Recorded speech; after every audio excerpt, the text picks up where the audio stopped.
You know, in South Africa, we have a saying where we talk about Ubuntu. Ubuntu is humaneness. And then you also say umuntu ngumuntu ngabantu, which means a person is a person because of other people, the interconnectedness of human beings. So for me, what it means is that, especially as we celebrate the 70th anniversary of the Universal Declaration on Human Rights,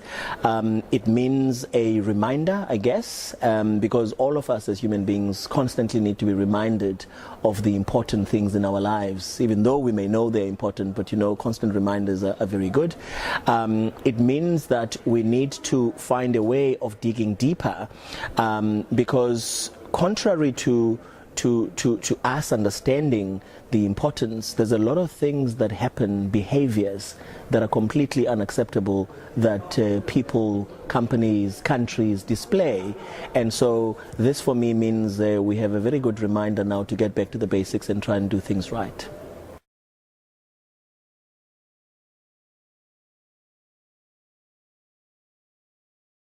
Well, our company members, I would talk about company members now on different levels. Company members on the level maybe of my country in South Africa, but also company members on the level of the International Organization of Employers via the organizations that represent them within the IOE.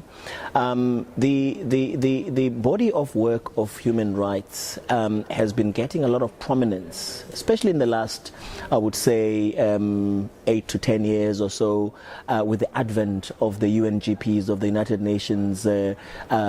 principles and so on this, because companies are now starting to be in touch with their role in society. They're starting to be connected to what it is they need to do to be seen as good citizens as well of their communities,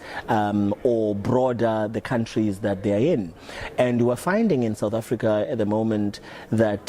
people, particularly as we hit the centenary celebration of Mandela, who you may be aware that Nelson Mandela for South Africa is a huge symbol for the adherence to human rights and the adherence to this Ubuntu principle I was talking about.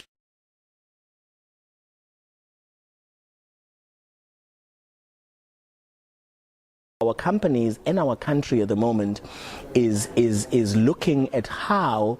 we can take the Bill of Rights that we have, the Constitution that we have post the 1994 liberalization and democratization of our country, and see what we've achieved to date, how we can build on that as we celebrate the 100 years of Mandela. For me, of course, I feel that there is maybe some kind of another universal connection to this, which is the very happy coincidence of the Mandela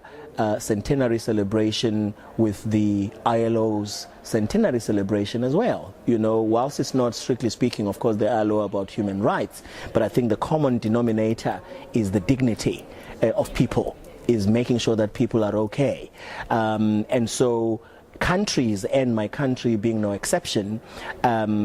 always are looking at being the duty bearers of ensuring compliance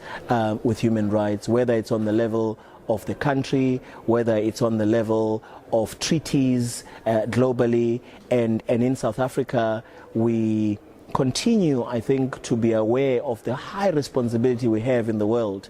of always making sure that we highlight the importance of human rights and the respect you have for people. Well, the role of my government, I think, really connected to what I said earlier,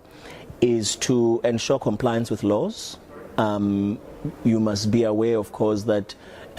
we have a constitution as a country, one of the best constitutions, I think, in the world. I mean, you know, they looked at the best of all worlds. They looked at a number of constitutions in coming up with our constitution, and then made sure that it was customized to our needs as South Africans. And there's a very big responsibility, therefore, by our country to ensure that whatever laws we pass are not in conflict with our constitution, but also at the same time, our judiciary is always a very big protector of our constitution, because, you know, again, the highest court in the land in South Africa is the Constitutional Court. So irrespective as to which courts you've been to, if you still do not get the kind of satisfaction from a remedial point of view that you are looking for, you always know that you go to the Constitutional Court for that. And I think as a country, we also are a very big player in the global space in ensuring that we comply with treaties